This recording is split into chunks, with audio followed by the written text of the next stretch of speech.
आदरणीय सभापति जी, आपने वक्ताओं के लिए काफ़ी सीमाएं बांधी है। मेरी कोशिश रहेगी उन सीमाओं का पालन करते हुए अपनी भावनाओं को अभिव्यक्त करूं। वैसे हमारे यहाँ विदाई समारंभ तो है ही है, जा रहे हैं साथी, लेकिन जैसे बंगाली में कहते हैं आमी आशी या गुजराती में कहते हैं आवजो, कम अगेन। वैसे कहते तो बाय बाय, लेकिन कहते कम अगेन। तो एक प्रकार से हम तो यही चाहेंगे, कम अगेन, ताकि जैसा सभापति जी ने कहा कि इतने इतने अनुभव जिनके साथ जुड़े हुए हैं, 5 टर्म 4 टर्म 3 टर्म इतने समय से, यानी एक बहुत बड़ी मात्रा में अनुभव का संपुट हमारे इन सभी महानुभावों के पास है। और कभी कभी ज्ञान से ज्यादा अनुभव की ताकत होती है। एकेडमिक नॉलेज की कभी कभी बहुत सीमाएं होती है, वो सेमिनार में काम आता है, लेकिन अनुभव से जो प्राप्त हुआ होता है उसमें समस्याओं के समाधान के लिए सरल उपाय होते हैं, उसमें नयापन के लिए अनुभव का मिश्रण होने के कारण गलतियां कम से कम होती हैं। और इस अर्थ में अनुभव का अपना एक बहुत बड़ा महत्व होता है।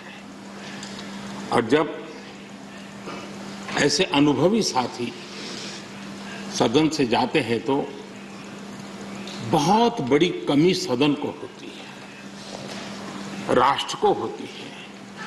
आने वाली पीढ़ियों के लिए जो निर्णय होने वाले हैं उसमें कुछ कमी रह जाती है। और इसलिए जब अनुभवी लोग जाते हैं उनके लिए यहां बहुत कहा जाएगा, लेकिन जब अनुभवी नहीं यहां है तब जो है उनकी जिम्मेवारी जरा और बढ़ जाती है। वो जो अनुभव की गाथा यहां छोड़ के गए हैं, जो बाकी यहां रहने वाले हैं, उनको उसको आगे बढ़ाना होता है। और जब वो आगे बढ़ाते हैं तो सदन की ताकत को कभी कमी महसूस नहीं होती है। और मुझे विश्वास है कि आप जो साथी आज विदाई लेने वाले हैं, उनसे हम जो सभी सीखे हैं, आज हम भी संकल्प करें उसमें से जो भी उत्तम है, जो श्रेष्ठ है, उसको हम आगे बढ़ाने में इस सदन की पवित्र जगह का जरूर हम उपयोग करेंगे, और ताकि देश को समृद्धि में बहुत काम आएगा। एक लंबा समय हम इस 4 दीवारों के बीच में बिताते हैं। हिंदुस्तान के हर कोने की भावनाओं का यहां प्रतिबिंब, अभिव्यक्ति, वेदना, उमंग, सब कुछ यहां पर एक प्रवाह बहता रहता है। और उस प्रवाह को हम भी अनुभव करते रहते हैं। लेकिन कभी हमको लगता होगा कि मैंने इस सदन में बहुत कुछ कंट्रीब्यूट किया, बहुत सच्चाई है, लेकिन साथ साथ इस सदन ने भी हमारे जीवन में बहुत कुछ कंट्रीब्यूट किया। हम सदन को देकर के जाते हैं, उससे ज्यादा सदन से लेकर के जाते हैं, क्योंकि भारत की विविधताओं से भरी हुई सामाजिक व्यवस्थाओं से, अनेक प्रकार के उतार चढ़ाव वाली व्यवस्थाओं से निकली हुई चीजें, उसको हम प्रतिदिन अनुभव करते हैं सदन में। और इसलिए मैं आज यही कहूंगा कि भले हम इन 4 दीवारों से निकल रहे हैं, लेकिन इस अनुभव को राष्ट्र के सर्वोत्तम हित के लिए चारों दिशाओं में ले जाएं, चारों दीवारों में पाया हुआ चारों दिशाओं में ले जाएं। ये हम सबका संकल्प रहे, और हमारी ये भी कोशिश रहे कि सदन में अपने कालखंड में जो महत्वपूर्ण चीजें हमने कंट्रीब्यूट की हैं, जिसने देश को शेप दिया, देश की दिशा को मोड़ा है।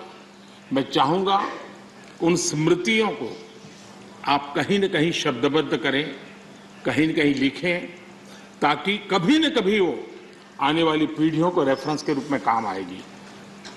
कहीं पर भी हम बैठे हो, यहाँ हो या वहाँ हो, लेकिन हर एक ने अपने तरीके से कुछ न कुछ ऐसा कंट्रीब्यूशन किया होगा जिसने देश को दिशा देने में बहुत बड़ी भूमिका अदा की। इसको अगर हम संग्रहित करेंगे, मैं समझता हूं कि ऐसा मूल्यवान खजाना हमारे पास काम आएगा जो आने वाले लोगों के लिए काम आ सकता है।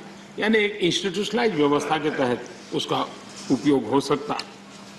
उसी प्रकार से मैं ये भी चाहूंगा, ये आजादी का अमृत महोत्सव है। आजादी के 75 साल हुए हैं। हमारे महापुरुषों ने देश के लिए बहुत कुछ दिया। अब देने की जिम्मेवारी हमारी है। हम यहां से उस भाव को लेकर के, क्योंकि अब थोड़ा समय ज्यादा होगा हमारे पास, जब यहां से जा रहे हैं तो सभापति जी का बंधन भी नहीं होगा। तो आप बड़े खुले मन से एक बड़े मंच पर जाकर के आजादी के अमृत महोत्सव के इस महामूल्य पर्व को माध्यम बना करके आने वाली पीढ़ियों को कैसे प्रेरित कर सकते हैं, उसमें अगर आपका योगदान रहेगा, मैं समझता हूं देश को बहुत बड़ी ताकत मिलेगी, बहुत बड़ा लाभ मिलेगा। मैं सभी साथियों को, मैं इंडिविजुअली उल्लेख नहीं कर रहा हूं, सभापति जी ने कहा है कि व्यक्तिगत मिले तो कह देना, तो मैं व्यक्तिगत जरूर कोशिश करूंगा। आप सबको अपनी अच्छी अच्छी बातें बताऊंगा। आपकी जो अच्छी बातें हैं उसको मैं जरूर नोटिस करता हूं। मैं फिर एक बार आप सबको बहुत बहुत शुभकामनाएं देता हूं। धन्यवाद।